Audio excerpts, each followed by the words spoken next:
uhlathululwe njengekutane kulweleni amalungelo obuntu nobulungiswa. uSobukwe wayephambili nakuzarhayilwa abantu kuSharpeville ngamasakha ngo-1960.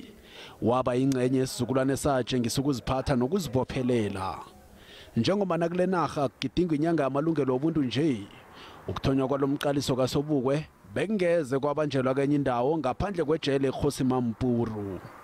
Wabotshwa la iminyaka emithathu ngezwa ngobatsho ukuthi ubasela abantu abanzima ukuthi bachakale baphikisane nomthetho wabomazisi amadompas. iPAC ilibukile leli gadango kodwa khona lapho inokuthwenyeka khona.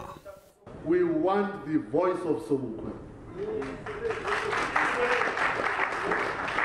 There is no way that voice of Sobukwe is equalized South Africa. It is here. Somebody out there is refusing us to hear the voice of Sobukwe.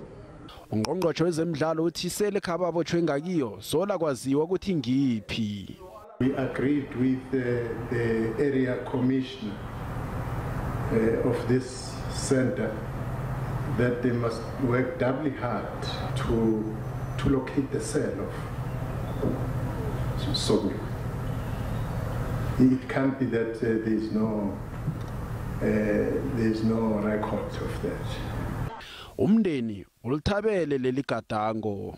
Into endivuyelayo ngalomba namhlanje nale exhibition yenziwa apha ngoRobert Sobukwe yinto yokuba ilizwe liqonde liqiqe lide leyazi into yokuba yayikhona eminye imibutho ngaphandle kwalombutho omnye. Umthetho uthi umnyango wakhe usebenzisana neSobukwe Trust kunye nezinye inhlangano malungana nokuvula kwendawo yokukhumbula uSobukwe, iSobukwe Remembrance Garden ePumalanga Kapa.